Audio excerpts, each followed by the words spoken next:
Hello student, स्वागत है रचना smart study में। आज की वीडियो में हम देखेंगे सीटेट 2015 सितंबर में आए हुए पर्यावरण अध्ययन यानी कि एनवायरमेंटल स्टडीज़ के क्वेश्चन पेपर। तो आइए देखते हैं, फटाफट क्वेश्चन आंसर सॉल्व करते हैं। क्वेश्चन है, पर्यावरण अध्ययन की प्रकृति निम्नलिखित का समर्थन नहीं करती। तो पर्यावरण अध्ययन किसकी समर्थन नहीं करती? ऑप्शन 1 राइट आंसर, बच्चे कम गलतियां करें, इसका समर्थन नहीं करती, क्योंकि बच्चे अपनी सहज प्रक्रिया के अनुसार सीखेंगे तो गलतियां करेंगे ही। और किसका समर्थन करती है भी देख लें साथ साथ। बच्चों को करके सीखने का अवसर मिले, जहाँ बच्चे करके सीखेंगे वहाँ गलतियाँ होंगी ही। बच्चे बहुत से प्रश्न पूछें, ये भी एक उद्देश्य है। और प्रकृति है, बच्चों को खोज करने के लिए पर्याप्त स्थान मिले, ये भी पर्यावरण अध्ययन की प्रकृति है। Option 1 is right answer according to question. Next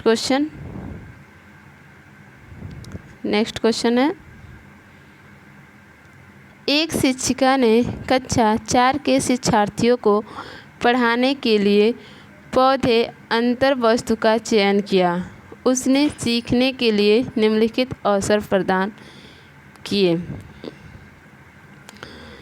तो उन्होंने अवसर प्रदान किए। अगर आपने एनसीईआरटी नोट का वीडियो देखा होगा तो आप इस क्वेश्चन को सॉल्व कर पाएंगे आसानी से। समूहों में पत्तियों का संग्रह करना, पत्तियों के आकार, स्वरूप और अन्य विशेषताओं पर चर्चा करना, अपना वनस्पति संग्रहालय बनाना। इस प्रकार की गतिविधियों हेतु शिक्षिका को किस बात के लिए सबसे अधिक प्रोत्साहन नहीं देना चाहिए? ऑप्शन है राइट आंसर, जितनी अधिक पत्तियों के बारे में संभव हो उतना उनके नाम याद करने में बच्चों की पहल, मतलब प्रोत्साहन नहीं देना चाहिए, मतलब याद करने की प्रवृत्ति पैदा नहीं करनी चाहिए, जबकि उसे देखे, जांचे, परखे और जाने तो वो उचित है। और भी देख लें ऑप्शन में कि किसका प्रोत्साहन करना चाहिए। बच्चों के द्वारा कार्य का विस्तार, इसका प्रोत्साहन करना चाहिए। बच्चों का निरंतर गतिविधि में लगे रहना, इसका भी। बच्चों की परस्पर क्रिया, अवलोकन और सहयोग में भी प्रोत्साहन करना चाहिए और देना चाहिए, माहौल ऐसा बनाना चाहिए। Right answer option 1 according to question. Next question, शिक्षार्थियों का आकलन करते समय पर्यावरण अध्ययन की शिक्षिका को निम्नलिखित में से क्या नहीं करना चाहिए? तो जो नहीं करना चाहिए, बच्चों के कार्यों के केवल कुछ पक्षों पर ध्यान केंद्रित करना, यानी कि ये कार्य नहीं करना चाहिए। Option 3 is right answer according to question. और क्या करना चाहिए पर्यावरण अध्ययन की शिक्षिका को? बच्चों के पूर्व अवलोकन के साथ तुलना करनी, शिक्षार्थियों को सीखने की क्षमताओं को ध्यान में रखकर सूचना दर्ज करनी, बच्चों के कार्य से संबंधित गुणात्मक उल्लेख करना, ये तीनों करना चाहिए। और जो नहीं करना चाहिए, option 3 is right answer according to question. Next question, प्राथमिक स्तर पर पर्यावरण अध्ययन में समुदाय सीखने सिखाने का एक महत्वपूर्ण संसाधन है, क्योंकि ऑप्शन 4 देखेंगे, यह वास्तविक स्थितियों में सीखने के अवसर उपलब्ध कराता है। इसलिए समुदाय एक सीखने सिखाने का एक महत्वपूर्ण संसाधन है। Option 4 is right answer. Next question, कोई व्यक्ति 30 अगस्त 2015 को किसी एक्सप्रेस ट्रेन में अहमदाबाद से त्रिवेंद्रम जाने के लिए बैठा। यह ट्रेन 13:30 पे अहमदाबाद से छूटी और 1 सितंबर 2015 को 7:30 बजे त्रिवेंद्रम पहुंची। यदि अहमदाबाद से त्रिवेंद्रम के बीच की दूरी 2268 किलोमीटर है तो इन दोनों स्टेशनों के बीच ट्रेन की औसत चाल थी। तो औसत चाल निकालने के लिए चाल बराबर दूरी बटे समय, फार्मूला पे इसको रखेंगे, फिर जो आंसर आएगा उसको यदि इसका सेंटीमीटर बताना, मीटर सेंटीमीटर, तो उसको क्या करेंगे 5 18 54 आएगा। और इसको सॉल्व करने पे आंसर आएगा 15 metre centimetre. Answer 2 is right answer. तो आप इसको सॉल्व करके देखेंगे फार्मूला के अकॉर्डिंग। नेक्स्ट क्वेश्चन, गुरप्रीत पहली बार रेलगाड़ी से नई दिल्ली से चेन्नई गया। अपनी रेल यात्रा में उसकी गाड़ी के द्वारा निम्नलिखित में से किस नदी को पार करने की संभावना नहीं है? तो नदी पार करने की संभावना गंगा की नहीं है, क्योंकि रेलगाड़ी द्वारा नई दिल्ली से चेन्नई जाने पर गंगा नदी नहीं पड़ेगी, क्योंकि गंगा नदी दिल्ली के उत्तर एवं पूर्व के उत्तराखंड तथा उत्तर प्रदेश, बिहार, बंगाल से होती हुई बंगाल की खाड़ी में गिरती है। जबकि व्यक्ति को दक्षिण में जाना है, वह मध्य प्रदेश में नर्मदा, महाराष्ट्र में गोदावरी और आंध्र प्रदेश में कृष्णा नदी को पार करेगा। तो option 2 is right answer according to question. Next question, हमारे देश में निम्नलिखित स्थानों में से कौन सा ठंडा रेगिस्तान है? तो लद्दाख हमारे देश में ठंडा रेगिस्तान है, यानी कि भारत में। नेक्स्ट क्वेश्चन, कक्षा 5 की पर्यावरण अध्ययन की पाठ्य पुस्तक का एक पाठ उसी से ठंडा उसी से गर्म डॉक्टर जाकिर हुसैन द्वारा लिखी गई एक कहानी है। उन्होंने बच्चों के लिए ऐसी कई कहानियाँ लिखी हैं। अपनी मृत्यु के समय वे थे भारत के राष्ट्रपति थे। नेक्स्ट क्वेश्चन, खाद्य संरक्षण के लिए निम्नलिखित में से कौन सा जोड़ा ठीक नहीं है? तो दूध और पनीर जोड़ा ठीक नहीं है, क्योंकि संरक्षित ये लंबे समय तक नहीं किया जा सकता। आलू से चिप्स बनाकर चिप्स को संरक्षित कर सकते हैं, सेब से जैम बनाकर संरक्षित कर सकते हैं, कच्चा आम का अचार बनाकर संरक्षित कर सकते हैं, पर दूध से पनीर बनाकर संरक्षित नहीं किया जा सकता। ये बहुत जल्द 1-2 दिन में ही खराब हो जाएगा। नेक्स्ट क्वेश्चन, घरों की नीचे दी गई विशेषताओं पर विचार कीजिए। निचली मंजिल में कोई खिड़की नहीं, पेड़ के तनों की लकड़ी से बनी ढालू छतें होती हैं, पत्थर के खंभों पर ज़मीन से लगभग 10 से 12 फुट ऊंचाई पर घर बने होते हैं, पत्थर, गारा और चूने से बनी मोटी दीवारें, लकड़ी के फर्श होते हैं। लेह और लद्दाख के घरों में ऊपर दी गई कौन सी विशेषताएं पाई जा सकती हैं? तो पाई जाएंगी, निचली मंजिल में कोई खिड़की नहीं, छतें सपाट तथा लकड़ी की बनी होती है, इनकी दीवारें पत्थर, गारा और चूने से मोटी बनाई जाती हैं तथा फर्श लकड़ी के बने होते हैं। तो आपने ये देखा, ऑप्शन देखेंगे, option 3 is right answer. Next question, निम्नलिखित का अध्ययन कीजिए। कौवा पेड़ की ऊंची डाल पर अपना घोंसला बनाता है। इस घोंसले को बनाने में कई प्रकार की चीज़ें, यहाँ तक कि लकड़ी की शाखाएं और लोहे के तार भी होते हैं। एक चालाक पक्षी भी है, अपना घोंसला नहीं बनाता और कौवे के घोंसले में अंडे दे देता है। बेचारा कौवा अपने अंडों के साथ इन अंडों को भी सेता है। तो पक्षी कौन सी है? तो पक्षी है कोयल। अगर आपने NCERT नोट्स वाली वीडियो देखी होगी तो आप आसानी से ये क्वेश्चन सॉल्व कर पा रहे होंगे। नेक्स्ट क्वेश्चन अगर नहीं देखी है तो उसे ज़रूर देखें, क्योंकि आगामी परीक्षाओं में आपकी बहुत उससे मदद मिलेगी। निम्नलिखित में से कौन बीज नहीं है? तो बीज साबूदाना नहीं है, गेहूँ, काली मिर्च और सौंफ बीज है।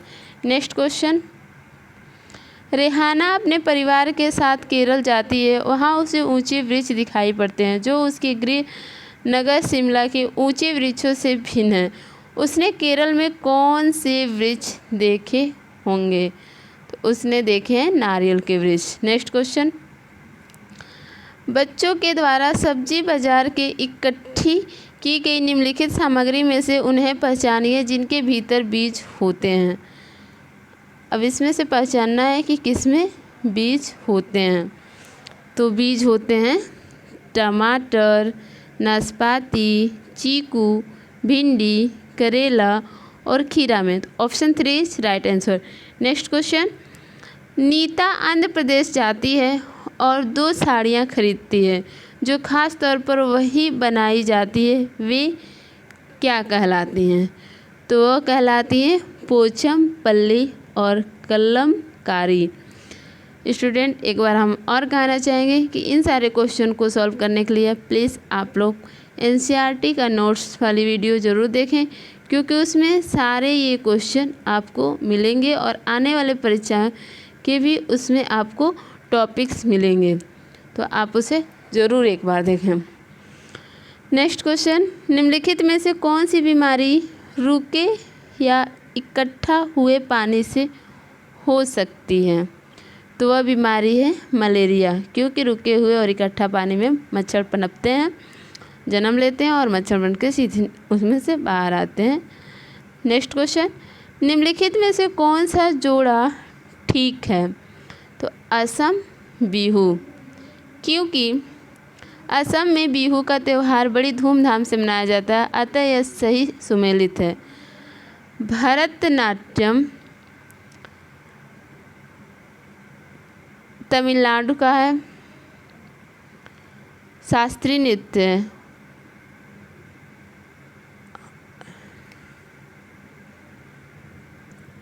ओडिशा में ओडिसी, कर्नाटक में यक्षगान होता है और कथक उत्तर प्रदेश का है। नेक्स्ट क्वेश्चन देखेंगे और 77 का आंसर होगा ऑप्शन 1 राइट आंसर, क्योंकि यह सही सुमेलित है। नेक्स्ट क्वेश्चन, एस्कीमो अपने घर इग्लू का निर्माण बर्फ से करते हैं, इसका क्या कारण है? तो इसका कारण है बर्फ की दीवारों के बीच मौजूद हवा अंदर की गर्मी को बाहर जाने से रोकती है। नेक्स्ट क्वेश्चन, निम्नलिखित में से कौन सी विशेषता बरगद के पेड़ की जड़ों की नहीं है? ऑप्शन देखेंगे, जड़ें शाखाओं से नीचे लटकती हैं, ये सही है, ये बरगद की विशेषता है। इसमें ज़मीन के भीतर जड़ें होती हैं, ये भी बरगद की विशेषता है। जड़ें भोजन का भंडारण करती हैं, ये उसकी विशेषता नहीं है। जड़ें खंभों की तरह पेड़ को सहायता प्रदान करती हैं, बरगद की विशेषता में ये भी है। तो राइट आंसर है option 3 right answer according to question. Next question, एक नवनियुक्त पर्यावरण अध्ययन के शिक्षक के रूप में पढ़ाने से पहले आपकी सबसे पहली प्राथमिकता होगी शिक्षार्थियों का सामाजिक सांस्कृतिक प्रोफाइल विवरण तैयार करना। सामाजिक सांस्कृतिक प्रोफाइल तैयार करना पहली प्राथमिकता होगी। नेक्स्ट क्वेश्चन, कविताएं और कहानियाँ पर्यावरण अध्ययन की अंतर्वस्तु को पढ़ाने में प्रभावशाली है। ऐसा इसलिए है क्योंकि कविताएं और कहानियाँ बच्चों के परिवेश का समृद्ध चित्रण कर सकती हैं, संदर्भित अधिगम परिवेश प्रदान कर सकती हैं, विभिन्न अमूर्त अवधारणाओं की प्रभावशाली तरीके से व्याख्या कर सकती हैं, ये नहीं होगा, सृजनात्मकता एवं सौंदर्य बोध का पोषण कर सकती हैं। Option 1 is right answer. Next question, कक्षा 5 की शिक्षिका के रूप में आप ईंधन के संरक्षण प्रकरण को पढ़ाने के लिए निम्नलिखित में से किस संसाधन के उपयोग को सर्वश्रेष्ठ पाते हैं? तो समाचार पत्र, क्योंकि इसके माध्यम से ईंधन के संरक्षण के संसाधन के उपयोग के सर्वश्रेष्ठ विकल्प मिलेंगे। नेक्स्ट क्वेश्चन, कक्षा 4 की एक शिक्षिका शिक्षार्थियों से कहती है कि वे अपने कार्यपत्रक अवलोकन रिपोर्ट सत्र में एकत्रित की गई सामग्री को एक फोल्डर में डाल दें। इन फोल्डरों को कहा जाता है पोर्टफोलियो कहा जाता है। नेक्स्ट क्वेश्चन, एनसीईआरटी की पर्यावरण अध्ययन की कक्षा 5 की पाठ्यपुस्तक में सुनीता अंतरिक्ष में शीर्षक पाठ स्पेसिस में अंतरिक्ष यात्री सुनीता विलियम के अनुभव का वर्णन करता है। इसे शामिल करने का क्या कारण हो सकता है? तो इसका कारण क्या हो सकता है देखेंगे। Option D is right answer. यह घटना गुरुत्वाकर्षण की अवधारणा को समझने में मदद करती है, क्योंकि सुनीता विलियम अपने अंतरिक्ष अनुभव को साझा करती हैं। उससे पता चलता है कि अंतरिक्ष में गुरुत्वाकर्षण नहीं है, इसलिए सारी चीज़ें तैरती हैं, यहाँ तक कि उनके बाल भी। नेक्स्ट क्वेश्चन में पर्यावरण अध्ययन की एक शिक्षिका निम्नलिखित कारणों से अपनी कक्षा का प्रारंभ कुछ मुख्य प्रश्न पूछते हुए करती है। सबसे कम प्राथमिकता वाला कारण कौन सा है, उसे चुनिए। तो सबसे कम प्राथमिकता है शिक्षार्थी का चिंतन सीमित किया जा सकता है, क्योंकि डायरेक्ट उनसे क्वेश्चन पूछना उनके चिंतन को सीमित किया जा सकता है। ये सबसे कम प्राथमिकता वाला है। और अत्यधिक प्राथमिकता में है शिक्षार्थियों का चिंतन उद्दीपित किया जा सकता है। प्रश्न शिक्षार्थियों में उत्सुकता जगाते हैं। प्रश्न प्रकरण को संदर्भप्रक बनाने में मदद करते हैं। Right answer according to question option 4। Next question, किसी क्रियाकलाप के लिए समूह बनाते हुए सामाजिक अध्ययन के शिक्षक को चाहिए कि वह सभी प्रतिभागियों की सहभागिता और सहयोग सुनिश्चित करें। नेक्स्ट क्वेश्चन, प्राथमिक स्तर पर पर्यावरण अध्ययन की पाठ्यपुस्तक में निम्नलिखित में से कौन सी विशेषता नहीं होनी चाहिए? तो विशेषता नहीं होनी चाहिए ऑप्शन 3। यह परिभाषाओं और अमूर्त अवधारणाओं की व्याख्या करने पर ध्यान केंद्रित करती है। ये विशेषता नहीं होनी चाहिए। और जो विशेषता होनी चाहिए वो है यह शिक्षार्थियों की वैविध्यपूर्ण पृष्ठभूमि की ज़रूरतों को पूरा करती है। यह वास्तविक कहानी और घटनाओं को शामिल करती है। प्राकृतिक और सांस्कृतिक परिवेश को एकीकृत तरीके से प्रस्तुत करती है। नेक्स्ट क्वेश्चन, पर्यावरण अध्ययन शिक्षण के संदर्भ में राष्ट्रीय पाठ्यचर्या की रूपरेखा निम्नलिखित में से किसे प्रस्तावित नहीं करती? तो ऑप्शन 3 तकनीकी शब्दावली से परिचित कराना इसको प्रस्तावित नहीं करती है। और जिसको करती है बच्चों के अनुभव और संदर्भों से जोड़ना, हस्तप्रक क्रियाकलाप और विषयानुसार उपागम। नेक्स्ट क्वेश्चन, प्राथमिक स्तर के शिक्षार्थियों में मानचित्र बनाने और समझने के लिए निम्नलिखित में से किन कौशल के विकास की आवश्यकता है? तो आवश्यकता है स्थानों की सापेक्ष स्थिति की समझ, स्थानों की सापेक्ष दूरी और दिशाओं की समझ, प्रतीकों और स्केल पैमाने की समझ। ये तीनों विकल्प सही हैं। Option 2 is right answer. Next question, प्राथमिक कक्षाओं में पर्यावरण अध्ययन पढ़ाने के लिए निम्नलिखित में से कौन सा उद्देश्य से संबंधित नहीं है? Option 1 is right answer. विज्ञान के आधारभूत प्रत्ययों और सिद्धांतों को रटकर याद कर लेना ये प्राथमिक कक्षाओं में पर्यावरण अध्ययन पढ़ाने का उद्देश्य नहीं है। और जो उद्देश्य है वह है पर्यावरण को खोजने के अवसर प्रदान करना, अवलोकन, मापन, भविष्य कथन और वर्गीकरण जैसे कौशलों का विकास करना, भौतिक और सामाजिक परिवेश के प्रति संवेदनशीलता विकसित करना। स्टूडेंट, अगर हमारी ये वीडियो आपको अच्छी लगी हो तो लाइक करें, सब्सक्राइब करें, शेयर करें और कुछ कहना हो या कोई सुझाव देना हो तो प्लीज़ कमेंट करें। Thank you class.